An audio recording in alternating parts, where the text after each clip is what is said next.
After the battle, Fleet Never Forget Igma and Never Forget Gain under Admiral Zeif took control of the space in the mine system.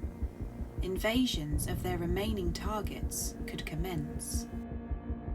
Intelligence found that the source of the jamming was coming from the planet of Free, and Admiral Zeif decided to attack it first. The shielding of Free and Peace sat 10 miles above the planet's surface.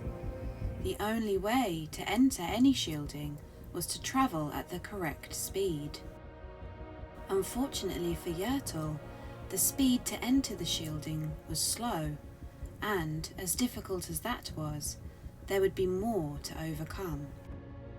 If the shielding was passed, to be able to do any attacks or get ground forces onto the surface, the planet's defensive anti-ship weapons could fire. Being so close to the planet, they couldn't avoid the attack and had to use brute force. Battlefleet Never Forget Igma attacked the planet of Free, and within the first hour they lost 4 ships.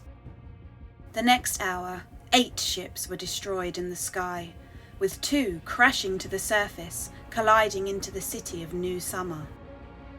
After 3 hours of fighting, Yertle had destroyed thousands of defensive anti-ship weapons to secure a safer landing point, but this came with a deadly cost of 7 more ships.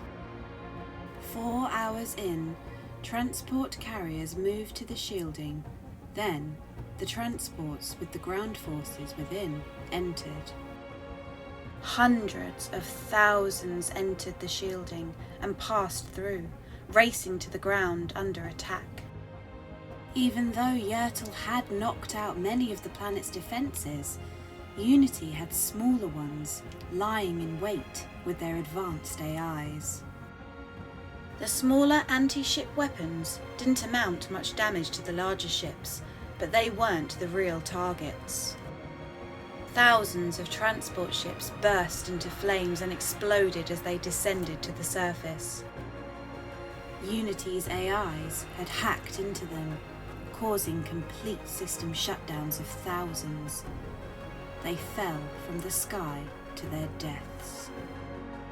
In the short amount of time it had taken for the transport ships to get to the ground and unload the troops, a cloud of fire, smoke, and metal fell around them. As the troops hit the ground, they were forced to instantly engage with Unity.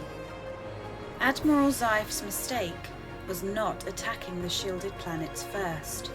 Because of this, Unity had even more time to turn nearly every city and town into a nest of weapons ready to kill. Yertle's forces fought their way out of the drop zones and pushed into the city of New Summer, taking losses but making ground. After a few more hours and thousands of lives lost, the armour started to touch down and they then advanced. With Yertle's tanks and heavy armament pushing up to the front line supporting the troops, they soon formed a perimeter and forward operating base within the city. With the chaos of the fighting within the city, it took a month to root out the Unity military personnel, with many attempting to retreat. Over the month, Battle Group Never Forget Igma continued to dip in and out, bombarding the surface, taking out the defensive weapons across the planet. After 2 more months, 7 more command bases were established across the planet, with defensive weapons of their own commencing construction. After passing the 2-year window and still not receiving any support, Admiral Zeif became concerned and sent out ships to contact High Command and request the reinforcements needed.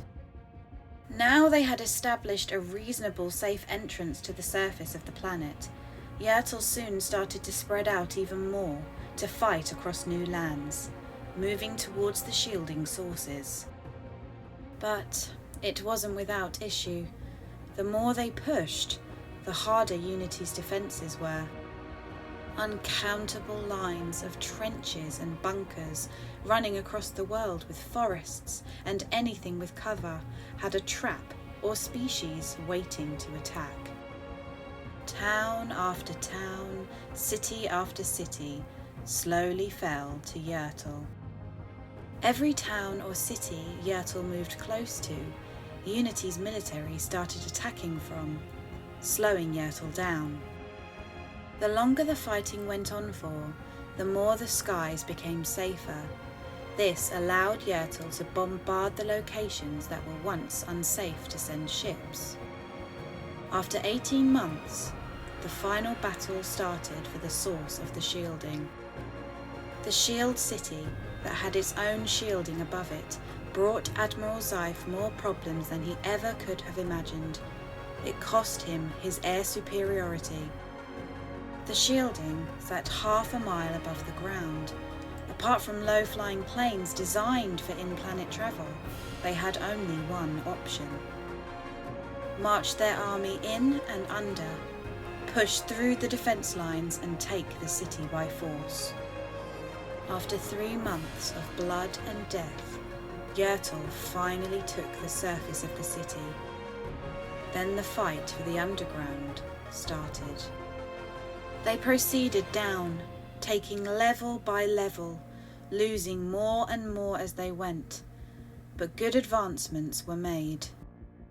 Thick doors and long death tunnels awaited them as they advanced down. Death after death, they didn't stop the assault, and now Yertle's forces were beginning to feel the strain of taking the planet. Some unrest occurred within the higher officers of Battle Group Never Forget Igma. They were getting increasingly concerned that there was still another planet to attack. After another 6 weeks of fighting, the last of the military finally surrendered deep within the final levels of the underground city. Yertle could breathe as the shields and jamming was shut down. It reminded some species of old stories, of flags being taken down, showing a city was taken. All in all, it took Battlefleet Never Forget Igma 23 long, hard months to take the planet. They still had to attack the planet of peace. Because of the losses incurred invading Free, Yertle had to pull troops stationed on the other planets and moons to help with the assault of Planet Peace. The problem they faced now was the occupying forces on the other planets and moons. Their foothold was left thinner, weaker, and the people of Unity knew this, plotting their next steps. With all the data from the invasion of the planet Free, the numbers they invaded with and losses, Admiral Zeif became even more concerned, but he was still determined to achieve victory by any means necessary. With Admiral Zeif's 2 battle groups being in the system of mind for 34 months, and the reinforcements being 10 months late, he sent additional ships out to get in emergency contact with Command. With Unity's Planet of Peace having the extra 34 months of time to prepare their defences, suddenly the planet didn't look so appealing after all.